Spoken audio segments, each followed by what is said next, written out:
There is a specific frequency of silence that exists only at 3 in the morning, a silence that is not defined by the absence of noise, but by the deafening roar of your own internal monologue.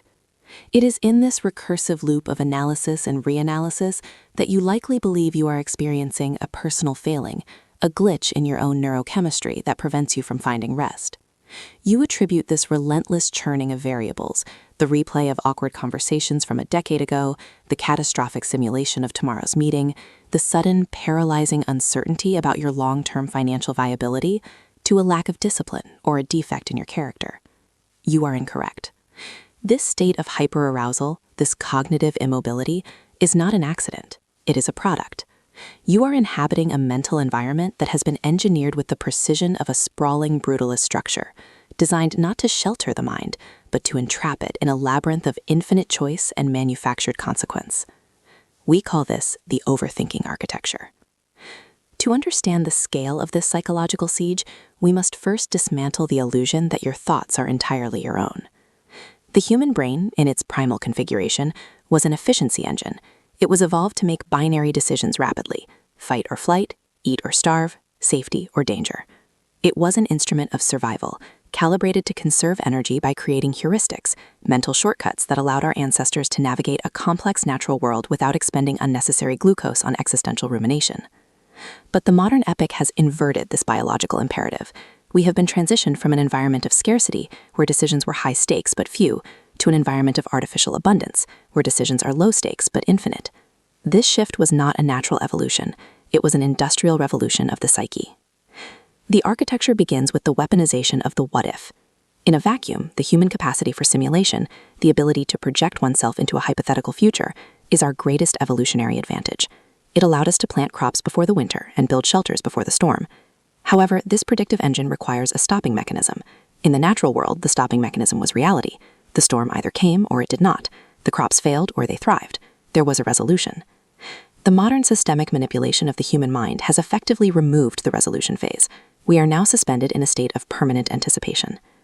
The news cycle, the algorithmic feed, and the corporate risk assessment model operate on a loop of perpetual potential catastrophe. They do not sell you the disaster. They sell you the proximity to disaster. They monetize the gap between safety and danger, widening it just enough to induce a state of low-grade chronic cortisol production that keeps you glued to the stream of information, desperate for a conclusion that is mathematically designed never to arrive. Consider the layout of your digital existence, which has bled seamlessly into your physical reality. The interface of the modern world is predicated on the removal of friction. We are told that we want seamlessness. We want one-click ordering, instant communication, and infinite streaming. Yet friction was the very thing that allowed the human mind to pause. Friction provided the temporal gap necessary for executive function to override impulse. By removing friction, the architects of this system have not freed you. They have removed the brakes from a vehicle traveling downhill. The result is not freedom of choice, but the tyranny of options. When you stand in a grocery aisle staring at 47 varieties of toothpaste, your brain does not register abundance, it registers a threat. The prefrontal cortex attempts to optimize the decision based on price, fluoride content, whitening capability, and brand loyalty, but the variables are too similar and the stakes are too low to justify the energy expenditure. This creates a micro moment of paralysis. Now, multiply this micro moment by the thousands of interactions you have daily, from selecting an email subject line, to choosing a streaming series, to deciding which route to take to work based on real-time traffic data. The cumulative effect is a state of cognitive depletion known as decision fatigue. This fatigue is the soil in which the overthinking architecture takes root. A depleted mind is a compliant mind. When your executive function is eroded by the sheer volume of trivial choices, you become susceptible to the darker currents of systemic manipulation. You begin to doubt your own agency. You second-guess your instincts because your instincts have been rendered obsolete by data. Why trust your gut when you can consult the reviews? Why trust your route when the satellite suggests a variance of 2 minutes? We have outsourced our intuition to a network of algorithms that do not have our best interests at heart, but rather the optimization of engagement metrics. This surrender of intuition creates a vacuum that is immediately filled by anxiety. The genius of this systemic manipulation lies in its invisibility. It hides behind the mask of optimization. We are told that we are analyzing data to make better decisions, to live more efficient lives, to optimize our health, our wealth, and our relationships. We track our sleep, we quantify our steps, we monitor our heart rate variability. We have turned the act of living into a management problem. But in doing so, we have introduced the auditor into our own minds. We are constantly observing ourselves from a third-person perspective, critiquing our performance in real time. This creates a recursive loop where the act of living is replaced by the analysis of living. You are no longer experiencing the dinner party. You are analyzing your contribution to the conversation, calculating the social capital gained or lost, and comparing the reality of the moment to the idealized version you will later curate for digital display. This is the commodification of self-consciousness. The systemic nature of this manipulation becomes evident when we look at the economic incentives that drive it. A calm, decisive, and content population is catastrophic for the gross domestic product. Contentment does not drive consumption. Anxiety drives consumption. Insecurity drives consumption. The feeling that you are missing out, falling behind, or failing to optimize your potential is the fuel of the modern economy. Therefore, the systems that surround us, from the educational institutions that train us to measure worth in standardized metrics, to the corporate structures that demand constant productivity reporting, to the media ecosystems that thrive on outrage, are all aligned to prevent the cessation of thought. They require you to be in a state of constant mental churn. Let us dissect the mechanism of analysis paralysis, not as a colloquialism, but as a neurological blockade. When the brain is presented with a complex problem, the anterior cingulate cortex weighs the costs and benefits of action. In the overthinking architecture, the cost of action is artificially inflated by the fear of error. We live in a culture of high visibility failure. A mistake is no longer a private learning moment. It is a potential permanent record, searchable and retrievable. This creates a risk-averse psychology, where the safest action is often inaction masked as preparation. We research, we plan, we strategize, we wait for more data. We convince ourselves that we are working, when in reality we are spinning our wheels in a mud of our own making. This sophisticated procrastination is encouraged by the system because it keeps us engaged with the tools of the system. As long as you are researching the perfect investment strategy, you are consuming financial news, buying subscriptions, and generating data. The moment you simply buy the index fund and walk away, you become useless to the machine.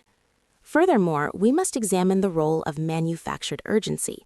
The red notification badge is perhaps the single most potent symbol of the overthinking architecture. It is a biological hijack, utilizing the color red, evolutionarily coded for blood, fire, and poisonous berries, to demand immediate attention. It triggers a dopamine loop that is indistinguishable from addiction. But unlike a substance addiction, which has a physical limit, the addiction to information and validation is limitless. The system fragments our attention span into slivers so thin that deep, restorative thought becomes impossible. We are kept in the shallows, bouncing from one stimulus to the next, never allowing the brain to enter the default mode network, the state of rest where creativity and consolidation occur. By keeping us out of the default mode network, the architecture prevents us from connecting the dots, from seeing the larger picture of our own exploitation. We are too busy reacting to the micro events to perceive the macro structure. This fracturing of attention is compounded by the paradox of connectivity. We are theoretically more connected than any human beings in history, yet we are plagued by an epidemic of loneliness and social anxiety. This is because the connection provided by the architecture is performative, not substantive. We are connected to the projections of others, not their realities. This forces us into a comparative analysis that is rigged against us. We compare our internal blooper reel with everyone else's highlight reel. The mind, trying to make sense of this disparity, begins to overthink. Why am I not that happy? Why is my career not that advanced? What did I do wrong? The questions are endless because the premise is false. You are comparing a multidimensional human experience with a two-dimensional curated image. The architecture relies on this discrepancy to sell you the cure, the lifestyle upgrade, the self-help course, the cosmetic enhancement that promises to close the gap, but the gap is an optical illusion. We must also confront the linguistic traps laid by the system. The language of corporate and bureaucratic life is designed to obfuscate meaning and induce anxiety. Terms like deliverables, pain points, circle back, and bandwidth strip human interaction of its organic quality and replace it with mechanical transaction. When we adopt this language, we begin to view ourselves as machines with varying levels of efficiency. We start to process our emotions rather than feel them. We attempt to debug our relationships. This mechanistic view of the self is the ultimate victory of the overthinking architecture. It convinces the subject that they are a system to be optimized rather than a consciousness to be experienced. It turns the soul into software, and in doing so, makes it vulnerable to rewriting. The depths of this manipulation extend into the very temporal structure of our lives. The concept of free time has been eroded by the gig economy of the mind. Even when we are not contractually working, we are laboring under the imperative of self-improvement. The leisure activities of the past, reading, walking, staring out a window, have been rebranded as opportunities for multitasking. We listen to educational podcasts while we jog. We answer emails while we watch movies. The brain is denied the downtime required to flush out neurotoxins. This lack of neurological sanitation leads to a buildup of mental plaque, a clouding of judgment that makes the clear, incisive thought necessary to break free of the system nearly impossible to generate. We are exhausted, not by physical labor, but by the relentless maintenance of our own mental avatars. It is crucial to recognize that the overthinking architecture is self-reinforcing. The more you overthink, the more you isolate yourself. The more you isolate yourself, the more you rely on digital surrogates for connection. The more you rely on digital surrogates, the more data you feed the algorithm. The algorithm then uses that data to predict your insecurities with greater accuracy, serving you content that triggers the very cycle of rumination you are trying to escape. It is a closed loop, a perfect circle of exploitation. The system knows that a person who trusts their gut is a person who buys less. A person who is comfortable with uncertainty is a person who cannot be scared into compliance. A person who accepts their flaws is a person who cannot be sold a solution.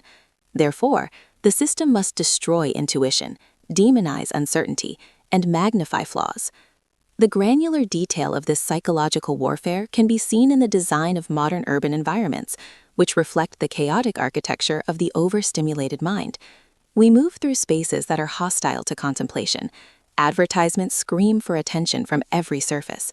The geometry of our cities is dictated by the flow of commerce, not the flow of humanity. We are funneled through retail experiences, tracked by facial recognition, and categorized by our purchasing behaviors. There is no neutral ground. Every square inch of space, physical and virtual, is contested territory. In such an environment, the mind retreats inward, building a fortress of thoughts to protect itself from the sensory assault. But the fortress becomes a prison. The walls of analysis we build to keep the world out eventually keep us locked in. We must also address the catastrophizing of the mundane. The architecture amplifies minor deviations from the norm until they resemble existential threats. A missed phone call is not just a missed call, it is a sign of deteriorating relationship dynamics. A slightly critical email from a boss is not just feedback, it is the harbinger of unemployment. This amplification process is driven by a media landscape that operates on the principle of sensationalism. When you consume a diet of global crises, your brain loses the ability to calibrate scale. It begins to treat a traffic jam with the same physiological stress response as a famine. This flattening of the hierarchy of threat leaves us in a state of permanent red alert, unable to distinguish between a nuisance and a disaster. We burn out our adrenal glands on the trivial, leaving us with no reserves for the truly critical. As we peel back the layers of this systemic manipulation, we find that at its core, it is a war on the present moment. The overthinking architecture cannot exist in the present. It requires the fuel of the past regret or the future anxiety. It cannot survive in the now. Therefore, the system is designed to make the now unbearable. It makes the present feel insufficient, boring, or terrifying. It compels us to escape into the simulation of what was or what could be. By vacating the present, we vacate the only place where we actually have power. We surrender our agency to the ghosts of our own making. We become time travelers lost in a chrono-displacement of our own minds, while our physical bodies serve as batteries for the economic machine. The ultimate objective of this architecture is the creation of a frictionless subject, a human being who flows through the channels of consumption and production with resistance, whose internal doubts and anxieties serve only to steer them back toward the approved pathways. But the human mind is resilient. It possesses a plasticity that allows it to rewire itself, to dismantle the architecture brick by brick. However, this dismantling cannot be done with the same tools that built the prison. You cannot think your way out of overthinking. You cannot analyze your way out of analysis paralysis. The solution requires a fundamental rejection of the premises upon which the modern world is built. It requires the reintroduction of friction. It requires the embrace of silence, not as a void to be filled, but as a presence to be communed with. It requires the courage to be unconnected, uninformed, and inefficient. To continue this investigation, we must descend further into the specific mechanisms of control. We must look at the ways social proof is engineered to create a herd mentality of anxiety. We must examine the specific algorithms that govern our feeds and how they are tuned to exploit the negativity bias of the human brain. We must analyze the pharmaceutical interventions that promise to silence the noise, but often only muffle the symptoms while the root cause festers. The overthinking architecture is vast, but it is not infinite. It has structural weaknesses. It relies on your participation. It relies on your belief that the voice in your head is yours, when in fact, it is merely the echo of a machine running a program you did not write. Let us consider the temporal distortion caused by the feed. The infinite scroll is a design choice explicitly created to eliminate stopping cues. In traditional media, a chapter ends, a movie finishes, a newspaper runs out of pages. The infinite scroll is an architectural marvel of entrapment. It leverages the concept of variable ratio reinforcement, the same psychological mechanic that makes slot machines addictive. You do not know which swipe will provide the dopamine hit of a funny video or an interesting article, so you keep swiping. This creates a trance state, a zone of suspended animation where time evaporates. You emerge from this state 2 hours later, groggy, anxious, and depleted, with no memory of what you actually consumed. This is not accidental. The goal is to induce a state of continuous partial attention, where you are aware of everything but focused on nothing. In this state, the critical faculties of the mind are suspended, allowing the architecture to implant desires and fears directly into the subconscious without the filter of rational scrutiny. The manipulation extends to the very definition of identity. In the pre-digital era, identity was anchored in community, geography, and profession. It was relatively static. In the overthinking architecture, identity is fluid and performative. We are tasked with the constant curation of the personal brand. This forces the mind into a state of relentless self-monitoring. Every action, every photo, every opinion is weighed against its potential impact on the brand. This introduces a split in the psyche, the actor and the observer. The observer is a harsh critic, trained by the metrics of likes and shares to view the self as a product to be optimized. This split creates a profound sense of dissociation. We feel like imposters in our own lives, because, in a very real sense, we are performing a script written by the expectations of the crowd. The anxiety of being found out, of the mask slipping, becomes a constant background hum. We must also scrutinize the role of the expert class in this architecture.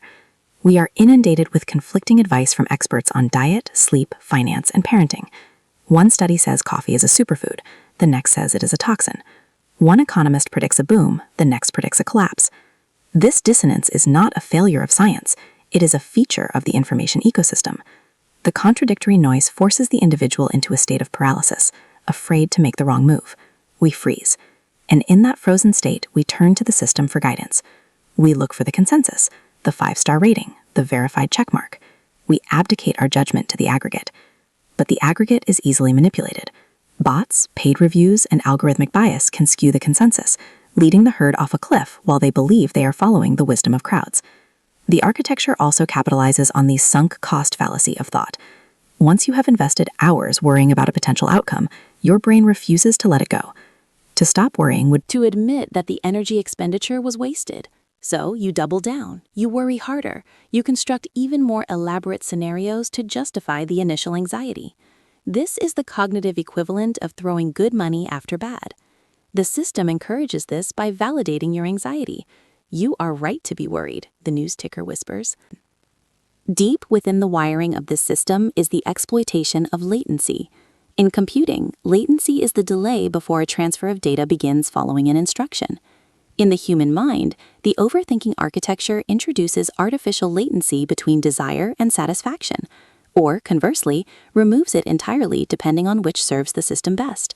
For purchasing and consumption, latency is removed, instant gratification. For fulfillment, meaning, and a sense of security, latency is extended indefinitely. You are always one promotion, one purchase, one life hack away from finally feeling enough. This horizon line is programmed to recede exactly as fast as you approach it. It is the carrot on the stick, but the stick is strapped to your own forehead. You are chasing a projection of peace that the system ensures you can never catch. Consider the layout of the modern open-plan office, a physical manifestation of the overthinking architecture. It strips away privacy, subjecting the worker to constant surveillance and interruption. The noise levels, the visual distractions, the lack of boundaries, all contribute to a state of cognitive overload. In this environment, deep work is impossible. The brain is forced to multitask, switching rapidly between tasks, which creates a residue of attention. Part of your brain is still processing the last email while you try to write the report. This residue accumulates throughout the day, leading to a mental fog that makes you vulnerable to the anxiety of unproductivity. You stay late, you check emails at home, you try to compensate for the structural impossibility of the environment by cannibalizing your personal life. The system blames you for poor time management while placing you in a cage designed to shatter focus. This investigation must also touch upon the gamification of existence. We have allowed the mechanics of video games, points, levels, badges, leaderboards, to infiltrate our daily lives. We treat fitness, learning, and even meditation as competitive sports. We streak chase on language apps, panic if we miss a day of logging calories, and obsess over our credit scores. This reduces the complexity of human growth to a linear progression of numbers. It simplifies the world, yes, but it also enslaves us to the metric. When the number goes up, we feel a fleeting hit of dopamine. When it plateaus or drops, we experience disproportionate distress. The map has replaced the territory. We care more about the statistics of the run than the sensation of running. We care more about the read receipt than the message. The culture of transparency is another pillar of the architecture. We are told that secrets are bad, that total openness is virtuous. But the human mind requires a backstage area, a private zone where half-formed thoughts can be entertained without judgment, where mistakes can be made without an audience. The demand for total transparency, socially and professionally, destroys this sanctuary. We begin to self-censor even in our private thoughts, afraid that some internal crime will be detected by the collective. We sanitize our internal monologues to match the external expectations. This is the ultimate form of censorship, the censorship of the self by the self, before the thought is even fully formed. As we wade through this swamp of systemic manipulation, we begin to see that overthinking is not a disease. It is a symptom of a hostile environment. It is the rat Of the cage door. It is the mind frantically trying to map a territory that shifts under its feet. The dark psychology at play here is not just about selling products. It is about reshaping the human subject into a predictable, manageable node in the network. A node that processes, consumes, and fears, but never truly pauses to ask, who built this? The path forward, if there is one to be found in this dense fog, lies in the recognition of the mechanism. You cannot fight an enemy you cannot see.